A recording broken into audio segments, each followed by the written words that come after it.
நண்பர்கள் அனைவரையும் Jagadish audio book YouTube சேனலுக்கு அன்புடன் வரவேற்கின்றோம். குற்ற பரம்பரை பாகம் 54. திசை தெரியாமல் வெடித்து ஏமாந்த துப்பாக்கிகள் புகை கக்கி திரும்பி கச்சேரிக்கு வந்து சேர்ந்த போது அடிபட்ட வெட்டுப்பட்ட பெருநாளி ஆட்கள் கச்சேரியின் வாசலை மொய்த்து கிடந்தார்கள். போலீஸை பார்த்து ஒரே கூப்பாடு. முகம் தெரியாத இருட்டு.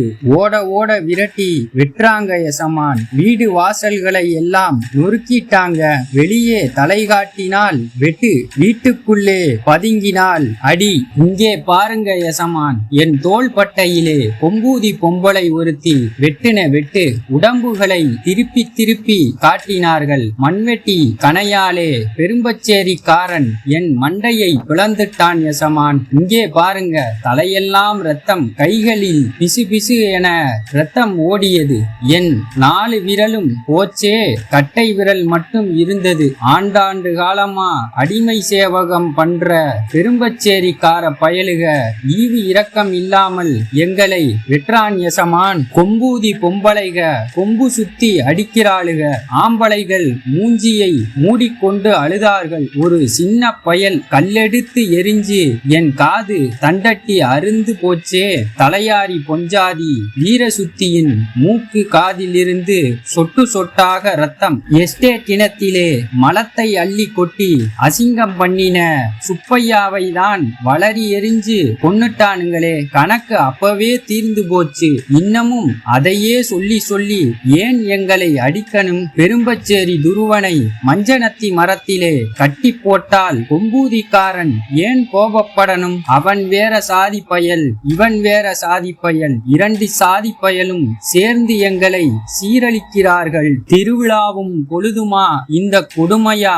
எங்க தெருவெல்லாம் ரத்தம் சிந்தி கிடக்குதே. அழுகை பெருகியது. கந்தன் மேலே லாரி ஏத்தி கொன்னது நீங்க, வெட்டும் குத்தும் எங்களுக்கா? இந்த அநியாயத்தை கேட்க ஆளே இல்லையா?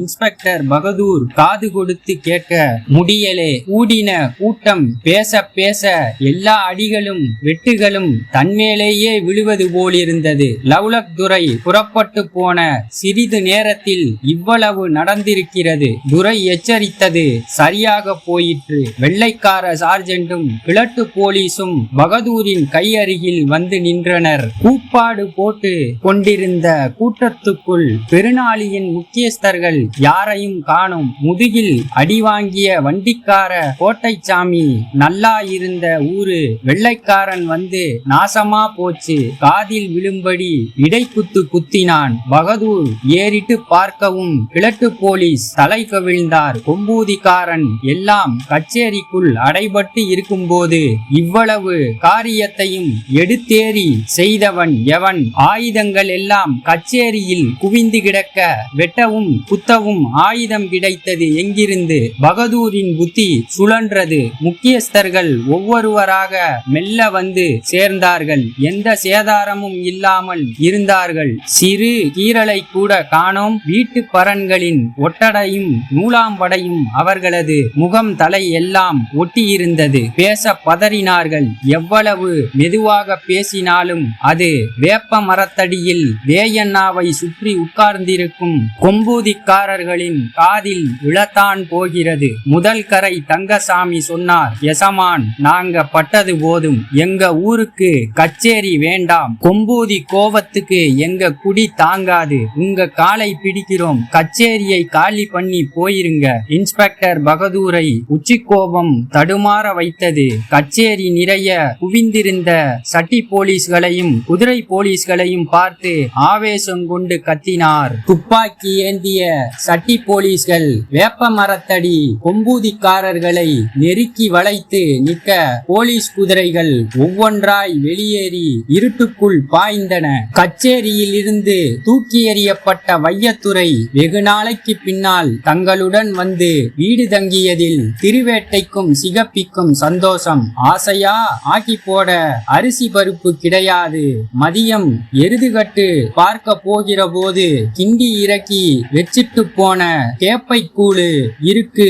கேப்பைக்கூழு இறுகி போயிருந்தது. சட்டி நிறைய கரைச்சு 2 வெள்ளக்கட்டியோடு கொண்டு போய் மக மகனுக்கு முன்னால் நீட்டினால் கேப்பை கூழுக்கும் வெள்ளக்கட்டிக்கும் அவ்வளவு ருசியாக இருக்கும். என் ராசா ஆத்தா கையாலே கஞ்சி குடிச்சு எத்தனை நாளாச்சு, குடிப்பா குடி. மண் சட்டியை வாயோரம் கொண்டு போனால் இன்னொரு பக்கம் திருவேட்டை உட்கார்ந்து கொண்டு என் சிங்கம் குடிப்பா. வையத்துறையின் நெஞ்சை தடவினான். வையத்துறைக்கு மனசு லைக்கலே. பெருநாளியை அடித்து நொறுக்கிவிட்டு இருட்டுக்குள் விழுந்து 2 ஊர் சனமும் ஓடி வந்தது. பெரும்பச்சேரி சனம் இங்கேயே பிரிந்து கொள்ள கொம்பூதி போயிருப்பது பொம்பளைகள் மட்டும்தான். ராத்திரியோடு ராத்திரியாக கொம்பூதிக்கு போலீஸ் போனால் பொம்பளை கதி என்ன ஆகும்? என் ராசா குடிப்பா. ஆத்தா சொல்லுங்க. ஒரு வாய் கூளை குடித்து விட்டு வையத்துறை எழுந்தான். ஏண்டா ராசா? அப்பனும் ஆத்தாவும் திகைத்து போய் கேட்டார்கள். கொம்பூதிக்கு போலீஸ் போனாலும் போகும் ஊரிலே ஒரு ஆம்பளை கிடையாது. நானும் துருவனும் கொம்பூதி போறோம். ஒருவேளை பெரும்பச்சேரிக்குள்ளே போலீஸ் நுழைஞ்சா கையிலே இருக்கிற கம்பு கத்தியை வச்சு சனங்களை நீங்க காப்பாத்துங்க. குடிசை வாசலை நீக்கி வையத்துறை வெளியேறினான். துருவனின் குடிசைக்குள் சின்ன விளக்கு எரிந்து கொண்டிருந்தது. சுற்றி கட்டிய சிறு கயிற்று வட்டத்துக்குள் கொம்பூதி இளவட்டங்கள் அடங்கவில்லை. நடு மையத்தில் வேயண்ணா இருந்தார். ஒரு கையில் துப்பாக்கி, மறு கையில் லத்திக்கம்போடு சட்டி போலீஸ். கயிற்று வட்டத்தை சுற்றி சுற்றி வந்தது. வட்டத்துக்கு வெளியே கால் பதிக்க பார்த்தவர்களுக்கு லத்திக்கம்படி விழுந்தது. நெருக்குங்கடா நெருக்குங்கடா. ஓங்கி ஓங்கி அடி விழுந்தது. 10 பேர் உட்கார முடியாத சிறிய கயிற்று வட்டத்துக்குள் 30 பேரை திணித்து நெருக்குங்கடா நெருக்குங்கடா என்று துப்பாக்கி கட்டையால் அறைந்தார்கள். எருதுகட்டில் மாட்டுக்கொம்பு குத்தி குடல் சரிந்த ஊமையன் நரிவேலு கூட்டத்துக்குள் நசுங்கி சிரமப்பட்டான். குடலை சேர்த்து வைத்து கட்டி துண்டு நழுவியது. 30 பேரை சுற்றி வளைத்து 100க்கும் கூடுதலான துப்பாக்கி போலீஸ்கள் வட்டம் போட்டனர். இன்ஸ்பெக்டர் பகதூருக்கு கோபம் கொம்பேறி போயிருந்தது. துரையின் கோபத்தை புரிந்து கொண்டு லத்தியடி வலுத்தது. கிழட்டு போலீஸ் கிடுகிடுத்து போய் நின்றார். கண்ணு மண்ணு தெரியாமல் அடிக்கிறார்களே. கொம்பூதிக்காரன் கோபம் யார் மேலே திரும்ப போகுதோ முன்னே வராமல் கூட்டத்தோடு கூட்டமாக கண்மறைவாக நின்றார். வெள்ளைக்கார போலீஸ்கள் நெருக்குடா நெருக்குடா சதை தெரிக்க அடித்தார்கள். எல்லாவற்றுக்கும் வேயண்ணாவின் கண்ணசைப்பை எதிர்பார்க்கும் கொம்பூதி இளவட்டங்கள் பொறுமை இழந்தார்கள். இருட்டை கடந்து வையத்துறையும் துருவனும் கொம்பூதியை மிதித்தார்கள். வையத்துறை கையிலே வெட்டறிவாள், துருவன் கையிலே குத்துக்கம்பு. 2மே கார்மேக ஆசாரி பட்டறையில் எடுத்தது. ஊருக்குள்ளே வேறு கை ஆயுதம் கிடையாது. இந்த 2 உருப்படியாலே எத்தனை போலீஸ்களை சாய்க்க முடியும்? புத்திசாலித்தனமா பொண்ணு பிள்ளைகளை காப்பாத்தனும். யோசித்தவாறு மந்தையில் இறங்கிய வையத்துறையை பூலானி கிழவி அடையாளம் கண்டு கொண்டாள். கொம்பூதி பெண்கள் எல்லாம் மந்தையில் கூடி அழுது கிடப்பதை கண்டதும் வையத்துறைக்கு நெஞ்சு கலங்கியது. அடே மகனே வையத்துறை, பூலானி அங்கிருந்தே ஒப்பாரி வைத்தாள். நீ குடியமர்த்தி வச்ச கொம்பூதி இப்படி குடை சாஞ்சு கிடக்குதுடா மகனே. ஆத்தா நெஞ்சு அடைக்க கத்திக்கொண்டு ஓடி வந்தாள். வையத்துறை கூட்டமே வெடித்து அழுதது. துருவன் ஒரு பக்கம் அழுதான். ஏன்பா வையத்துறை, என் மகன் வேயண்ணா எங்கே? நம்ம பிள்ளைகளுக்கு என்ன ஆச்சு? பூலானி வையத்துறையின் முகத்தை வருடினாள். நம்ம ஐயாவுக்கு ஒண்ணும் ஆகாது ஆதா, எல்லோரும் வந்துருவாங்க, யாரும் பதற வேணாம். சுதாரித்த கண் களைத்து துடைத்து கொண்டாள். பெருநாளியை அடிச்சு நொறுக்கிட்டு வந்துட்டோம். போலீஸ் வந்தாலும் வரலாம், எச்சரிக்கையாக இருக்கணும். வையத்துறை சொல்ல சொல்ல சனம் உன்னிப்பாக கேட்டது. எல்லோரும் போய் அவரவர் வீட்டிலே இருங்க. நானும் துருவனும் இங்கேதான் இருப்போம். போலீஸ் வந்தால் கொம்பை எடுத்து ஊதுவோம். கொம்பு சத்தம் கேட்டதும் எல்லோரும் வீட்டை விட்டு வெளியேறி இருட்டுக்குள்ளே ஓடிரணும். போலீஸ் கையிலே யாரும் சிக்க வேணாம். குலை வதற சனம் கேட்டுக்கொண்டிருக்கும் நேரம் குதிரை போலீஸ்கள் பெரும்பச்சேரியை நெருங்கி விட்டிருந்தார்கள்.